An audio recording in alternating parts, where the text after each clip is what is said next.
Hey everybody, welcome back to Integrative Psychonautics. In today's video, we're going to have a bit of a discussion, a bit of an unpacking, if you will, about the tendency that I'm seeing online for people to kind of put undue or misplaced amounts of emphasis on the drug part of psychedelic therapy, too much emphasis on the dosing, on what substance, and how I think that this is kind of a misunderstanding or misperception of how psychedelic therapy works, how it probably should work, and I'd like to just kind of share some of my own experiences along the way with what I've discovered with that. So if that interests you, watch on.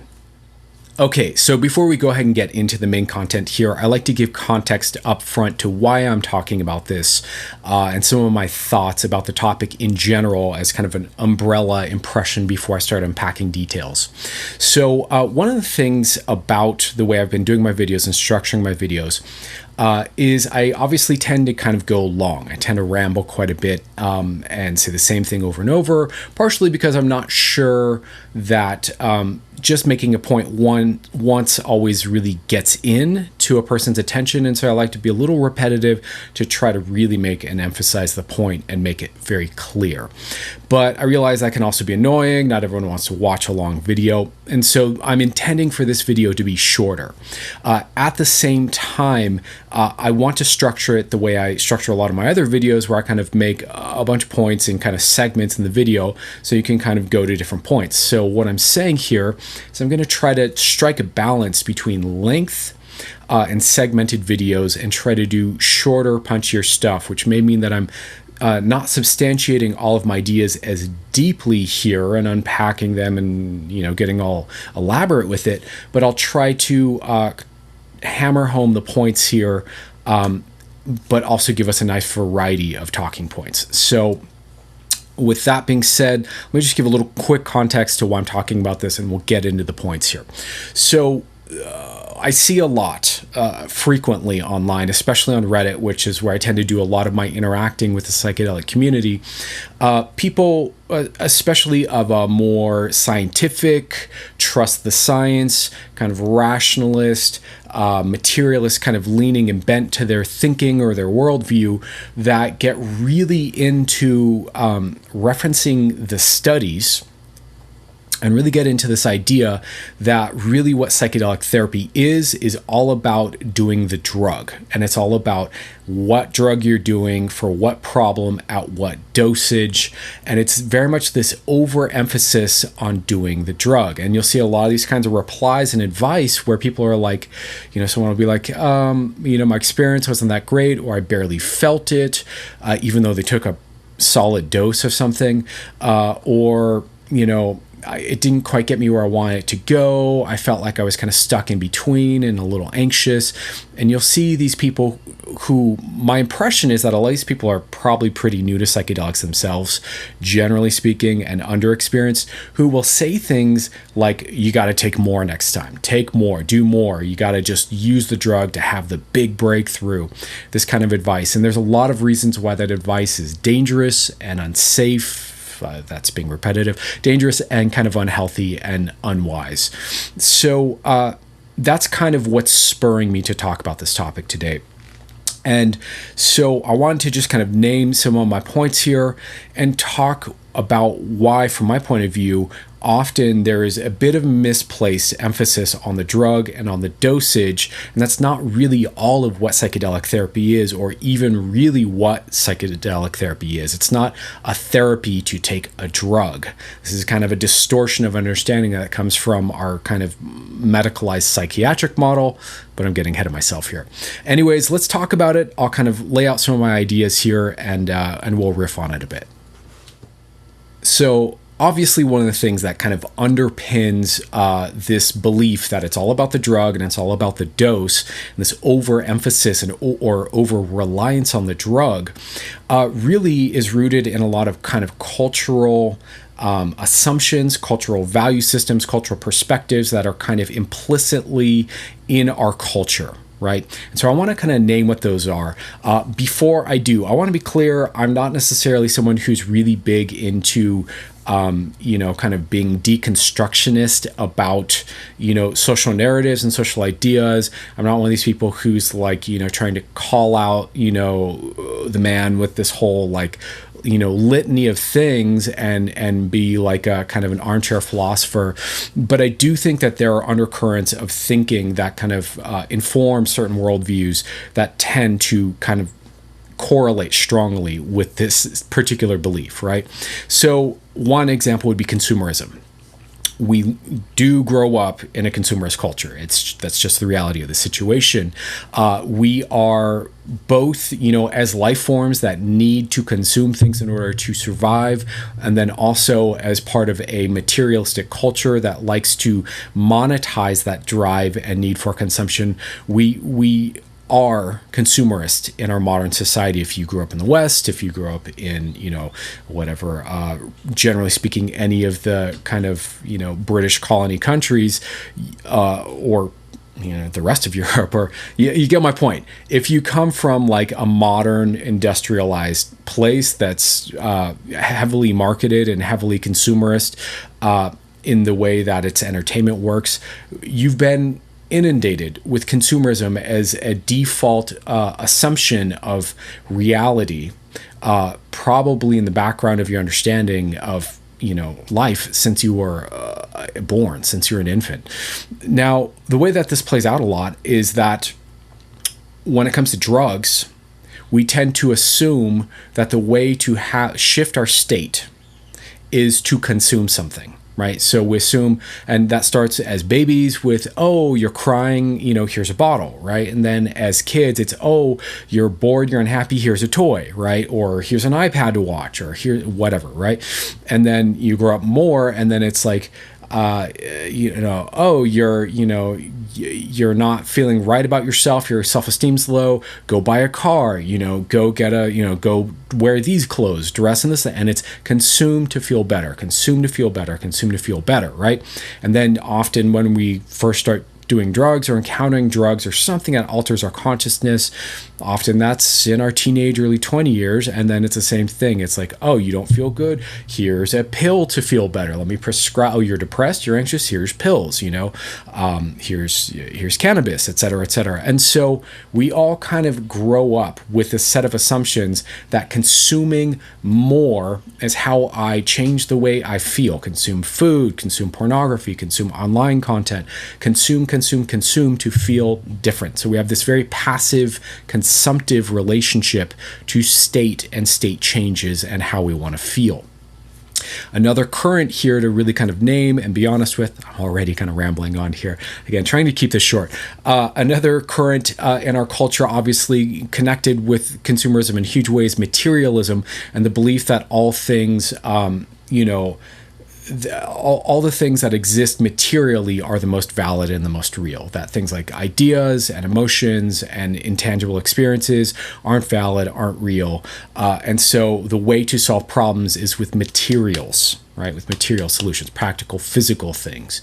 Obviously, another piece of this is marketing, specifically the marketing of the idea that how psychedelic therapy is done is about the psychedelic. It's about the drug, right?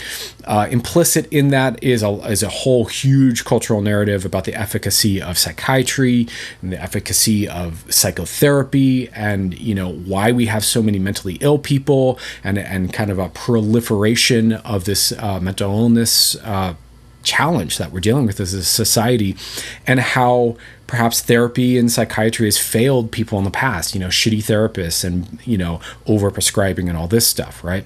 Also, the other kind of undercurrent to this thinking, but if someone's bought into all of this, consumerism, materialism, marketing, that kind of marketing that, the way you fix yourself is to take a pill, and then the other piece here is scientific materialism, that the solution to a problem is always something that's in the science that can be tangibly measured as being a physical material solution, right? So there's this faith in in matter, in physical things, as being the answer to everything, literally everything, that there are no non-physical, abstract dimensions or aspects to human experience that are actually relevant to, transformation, healing, growth, change, etc. Right? And so if a person's bought into all of this, like I was just saying, consumerism, materialism, marketing, and scientific materialism, that really is going to distort their understanding of how psychedelic therapy works towards away from the therapy side of things, which is intangible and not physical and not necessarily consumerist, and towards what is physical, tangible, and consumerist, which is going to be the actual material of the medicine itself, right? So I wanted to kind of name that because that's an important sponsoring thing in that particular worldview. And a lot of these people, if I'm going to be brutally honest here, don't take the time to challenge their own assumptions about all of these things. Can I always consume my way to well-being? That's a hell of an assumption to start from. Is that always true? And what happens when that's not true? What happens when that assumption breaks down and is no longer a functional model of how to approach working with ourselves? Right? That's how a lot of people end up in therapy and end up in psychedelic therapy in particular. So I want to kind of just lay that idea out first. Let's talk about what the people who are really, kind of deep in the world of psychedelic therapy themselves say, and we'll kind of go from there. So what are the actual psychedelic therapists doing psychedelic therapy? What do we tend to say? What if you ask, there's this broad variety of people doing psychedelic therapy, from, hardcore clinicians doing studies to clinicians not doing studies, right? Who are just clinical therapists, psychiatrists, which are different from psychotherapists. Those are not the same thing, which are different from people who are maybe more healer types, coaches like myself, or hypnotherapists like myself. I'm kind of rare in that sense. I don't think there's a lot of hypnotherapists doing psychedelic therapy. You've got, of course, shamans and healers and that whole end of the spectrum, social workers, et cetera, et cetera. So there's a wide variety of different people engaged in psychedelic therapy. Let's be clear about that. But one of the common things you hear from people who are kind of really deep in this movement, guys like Rick Doblin, for example, will say that it's really about the intersection of the medicine and the therapy. And the role of the medicine in that combination is to make the therapy easier. It's to help resource the client to perhaps feel like they can look and observe at things easier, or that they can connect to positive emotions inside of themselves easier, or feel safer to process negative emotions easier, or generally to facilitate the loosening up of our mental models enough to try on different perspectives without that being such a difficult, threatening, challenging, rigid, slow-going thing like it can be in traditional therapy. And so it's really about this intersection, right? It's not just about the psychedelic. From the mouth of people, in this field, it's very much about how these two things dance together. And when I talk about my own experience later on this video, I'll kind of add to this idea, but I want to make that really clear here. And so since it's also very much about the therapy, let's say at least 50-50 with the medicine, then we have to start to consider what is good therapy, how is good therapy done, what are the therapy modalities that track well and map over to being in an altered state and work in that scenario better. So we have this whole domain of therapy and how that fits, as well as this whole domain about the medicine and which medicine, at which dose, at what timing, and which combination, with how much experience with the medicine, et cetera, right? So there's a lot. It gets very complex, is my point here, but the therapy is a huge part of the equation. And then we look at the studies, right? Okay, and so what do the studies say? The studies say a bunch of different things, but let's be clear about what the studies are intended to do and how the scientific method works as best as I understand it. I'm not a hardcore science geek. I am only just casually trying to be literate in science, so don't flame me if I totally don't understand something here, please help me understand and correct me in a polite way. But my understanding of the science is that one of the things we're doing when we're doing scientific studies is we're trying to isolate variables, right? So you take a complex situation like psychedelic therapy, and you need to narrow down. There are so many moving parts inside of psychedelic therapy in terms of how outcomes are happening, why certain results are happening, what's going on that creates those results, what are the mechanics and the things that really make the difference versus the things that don't, or the things that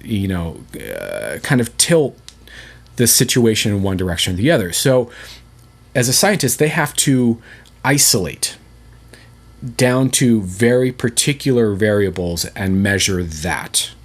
And then maybe once they've got a sense of that variable, then they can introduce a second variable and look at how those two interact and relate. To start to get a sense of how all the pieces fit together and work together to create this overall effect called a therapeutic outcome, right? And so with the studies that we have so far, we have different studies that say all kinds of different things because they're measuring different independent variables to try to get a little bit of a snapshot or a picture of what's going on in this world of psychedelic therapy and why do they work and, yada. And so we've got snapshots about what's happening in the physiology. We've got snapshots about what's happening with the therapy. We've got snapshots about what's happening with the drug and the dose, with the type of experience you have, blah, blah, blah, blah, blah, right? But it's important to understand that you can't just look at one of these snapshots and go, oh, that's the whole story. Okay, now we know. That's how it's done.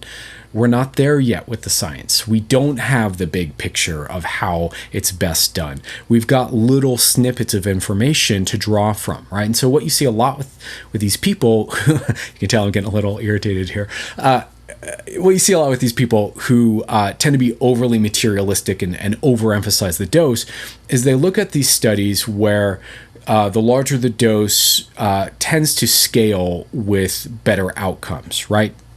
And a lot of that has to do, a lot of these studies are done primarily, as far as I understand, mostly with psilocybin, right?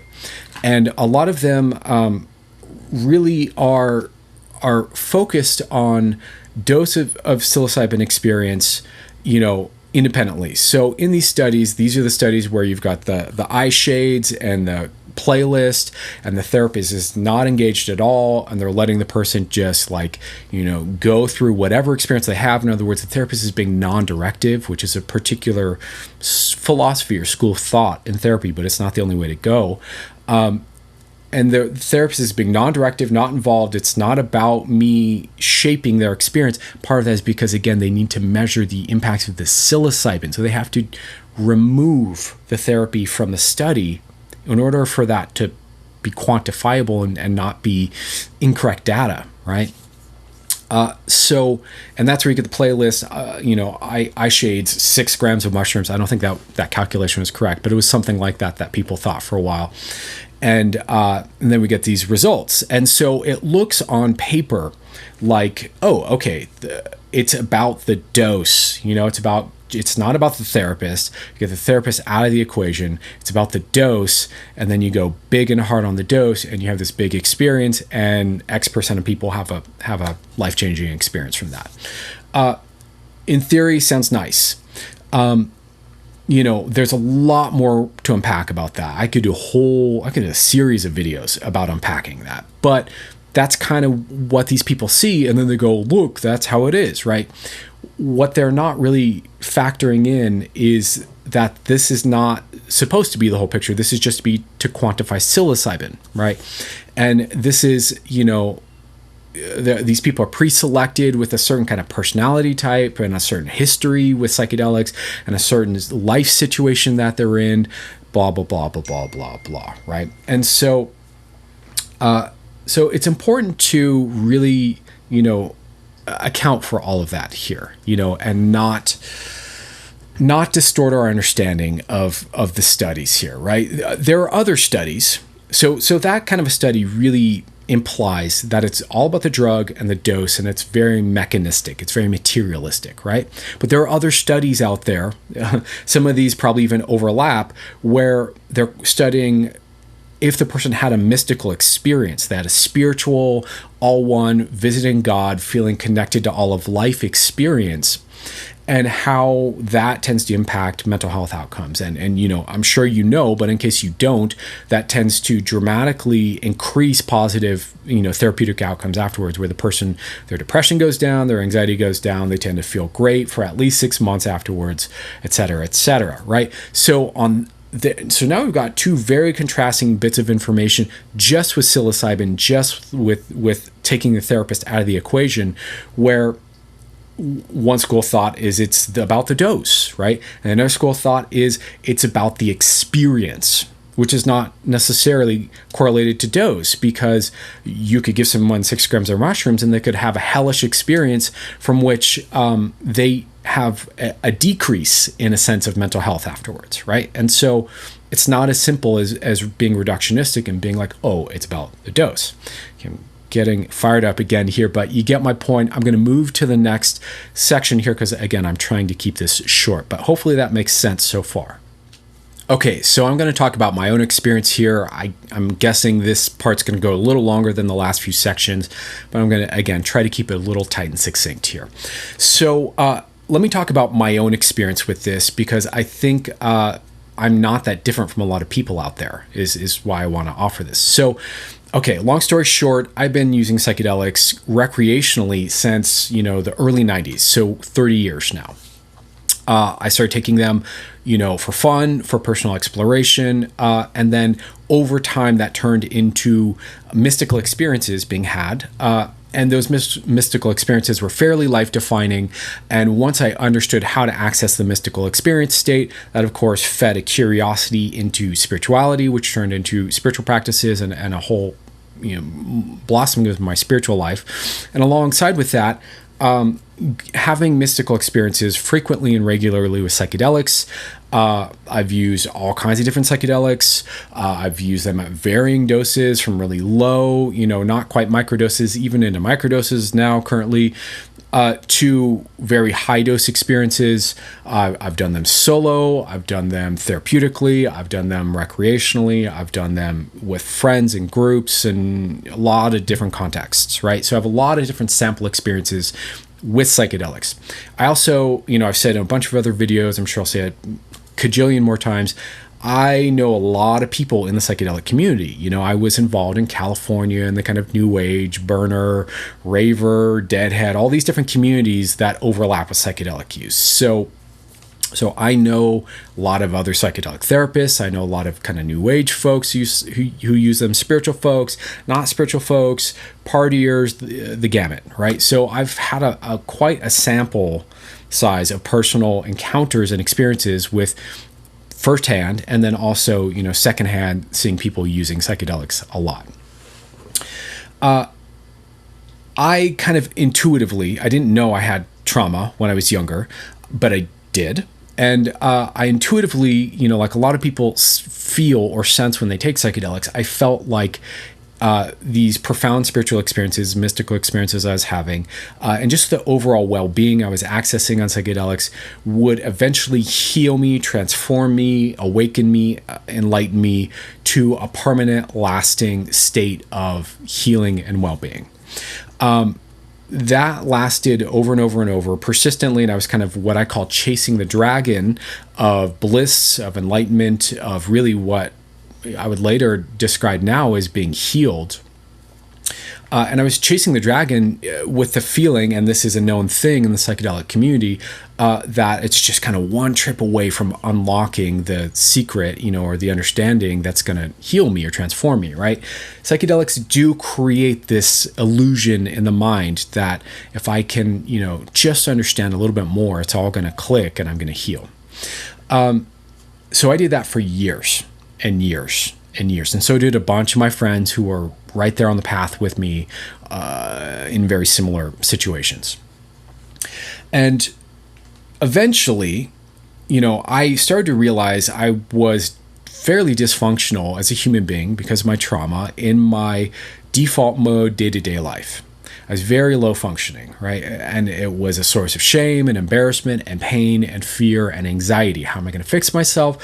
What the fuck is my problem? The standard stuff that you hear in personal development, in the personal development world. I'm very low functioning, and that was me. And it was very jarring to go from these very high functioning states on the medicine where my brain is clear, I'm sharp, my heart is full of joy and alignment and well-being, and my body is filled with bliss and peace, and I'm having these experiences of melting into God and, feeling the love of the universe rush through my body and heal me and fill me up with all of this beautiful energy and light and the whole thing, right? And then to come back down and, notice within a day that I'm back to my old crappy low functioning patterns. It sucked. And over time, this became more and more alarming and disturbing. Okay. So I'm going to pause in telling my story here. I'll tell it more in a bit, but you can see already from this that I'm doing high doses. I'm having very positive, powerful, profound experiences. That would deliver the kind of experience that these people would rate 6 months later would have an antidepressant effect or an anti-anxiety effect on their lives. And yet, my fundamental trauma patterns were still there, still happening, still playing out. My depression, my anxiety, my existential angst, my sense of disconnect, my low functioning, my sometimes low mood, all that was still playing out. So I'm already like a counterexample to this idea that's just about dose and going for it, or even about mystical experience being the curative fixer of the issue, right? Let me continue with my story, but I just want to kind of like zoom out from my story for a moment and just kind of, hopefully you're seeing why I'm telling you this. Like, I've been deep inside that shit for, probably like 10 years pushing hard at that, right? So I know from firsthand experience that it can feel like it's going to do that thing, right? I also know a lot of people in, let's say, the ayahuasca world or even the peyote world. That's a different thing because people in peyote tend to, that's a cultural thing with a different connotation. But there are a lot of people in the ayahuasca world who are chasing mystical experiences for lasting, what's often trauma healing, let's be honest, and they may not even think of it that way themselves, who aren't getting there. Who still, if you zoom out and look at the way they are when they're not in a medicine session or not right after a medicine retreat, if you look at them in their lives and you look at how they treat other people, the relationships they have, the way they are on their socials, et cetera, their trauma patterns are still clearly present. I've seen a lot of this, okay? And so, if dose and a particular medicine were to be, if it was all about the medicine, it would be curative, right? It would fix that, right? I mean, one way I kind of rationalize this is if just eating psychedelics were to heal you, then we would have millions of people from the 1960s who took acid once or twice or 10 times, got over their issues, and were permanently like healthy, mentally, emotionally healthy people. But we don't. We had a lot of people who, still had their shit, to put it bluntly. Okay, going back to my story just to finish it since I started telling it. All of that eventually led to me pursuing personal development work because I'm like, okay, I got to find a way to change myself because psychedelics aren't doing it. That, of course, led into studying neurolinguistic programming and hypnotherapy, and that led into coaching and now me nerding out on therapy and picking up all this understanding of how to actually change ourselves, heal ourselves, work with ourselves, etc. So what I've found, is that there's no amount of medicine in and of itself that will get into certain places in the nervous system appropriately to create the real change that needs to happen for people. I think, psychedelics can be a fantastic tool to help you access positive emotions and positive spiritual experiences and positive somatic states. They can help you experience what it is to be high functioning in terms of like your brain working better, your emotions being more grounded and centered. There's a lot of gifts they do offer. I'm not trying to say they don't have a role here, obviously, but they do have their limitations. They are not a cure-all, and it's not just about the dose of the drug. And we see a lot of, psychiatrists right now who are getting on board with psychedelic therapy. We see a lot of psychologists and people getting trained in the background to do psychedelic therapy.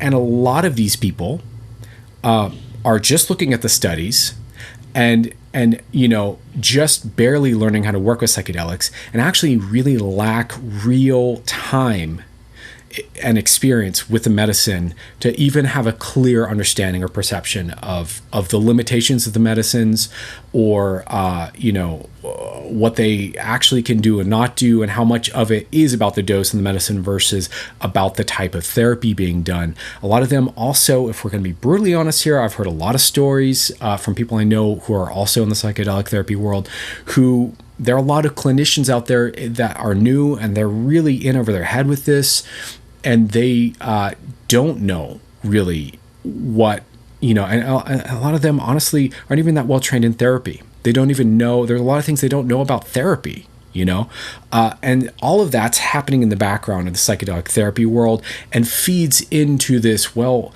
we don't know how to help people change and move their nervous system, so let's feed them more drugs. It obviously also conveniently fits into this kind of big pharma model of, selling you something to consume to fix you. With that being said, of course, there are people who kind of can't really tolerate what psychedelic therapy really is, who for them, maybe, a low dose of a psychedelic to help resource them, cool, I get it. Not everyone is really ready for the real thing or in a place where, they can do that. Finances are another huge issue around this.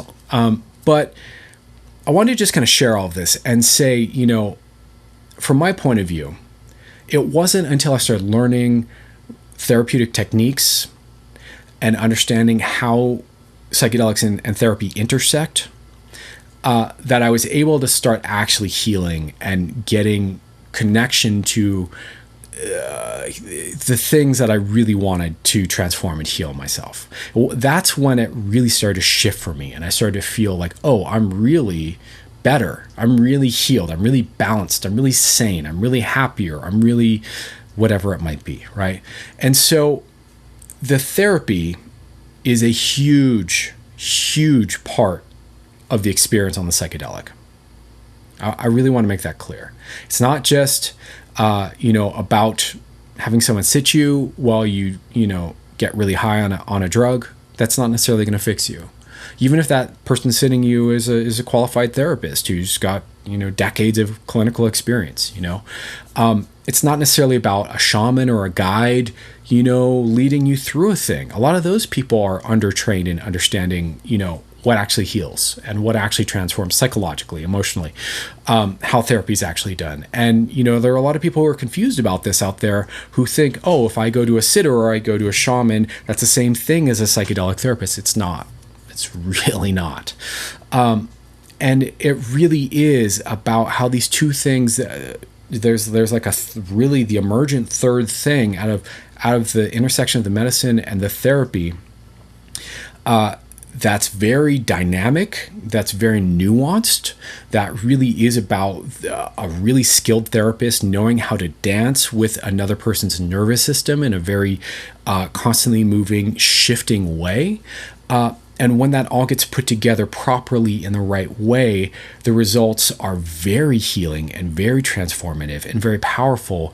But left to our own devices, the medicine in and of itself doesn't do that. If that was the case, if I'm going to be brutally honest here, I had my first mystical experience when I was 17, right? I wasn't even out of high school yet. And it was profound. It was deep. It was beautiful. And it was all the things that you read about. And if that was going to cure my trauma, like a big dose and a big mystical experience, I would have had all my issues and all my trauma from childhood cleared up at 17. But I clearly didn't. I carried it well into my 30s. I'm still cleaning up bits and pieces of it. And so I want you to understand this. I want everyone to be clear about this, that yes, the dose and the material you use is a part of the equation here, and we want to pick the right medicine at the right dose for the issue and for the person's kind of comfort and tolerance level and all the stuff. Like there's factors there. But fundamentally, you can't just rule out the therapy as not being a major piece of the puzzle here, because that is the skill of getting the medicine into the places where the healing needs to happen. That is the skill of creating the safe conditions where you feel capable of having a healing experience. That is the skill of knowing how to move the nervous system into the right alignment where healing can happen. Just to be clear here, since I'm kind of yammering on, hopefully this is all usable. Again, drop a like, subscribe, comment. Let me know. I'm pouring my heart out here to a camera. Let me know if this resonates for you, okay? Does that mean that if you just take the medicine and you have a powerful experience, that's not valid? No, I'm not saying that. Does it mean that you can't have a permanently lasting healing from just taking the medicine? No, I can actually explain to you why that happens, and I know that can happen and does happen to people, but it's rare. It's certainly not the rule. It's definitely the exception. And so I want to just kind of make these points, because I feel like this overemphasis on the medicine being the restorative, curative thing really is setting people up either for overwhelming experiences or kind of fool's gold experiences where they have an amazing breakthrough moment, but then it fades away, and then they're back in a consumptive model of having to reconsume more of the medicine to have a healing, or it sets people up for disappointment when that doesn't happen. And so I think it's important to get clear about this so that our expectations are adjusted correctly, our heads on straight about the process we're about to engage in, and we understand that, yeah, the therapy is a huge part of it and an important part of it, and just doing psychedelics, recreationally is not therapy. You might call it therapeutic in the sense that it helps you relax or feel better or unburden yourself for a moment, but something being therapeutic and something being therapy, in other words, a lasting, healing, transformative change, not the same thing. I've yammered on longer than I wanted to, but hopefully this is, again, useful and valuable to you. So I'm going to wrap it there, and I'm going to thank you if you've watched this whole video. I really do appreciate my audience. You guys are so wonderful. And again, I would love to see any comments, questions, insights, anything that this kind of riff of mine may have kind of, stimulated for you.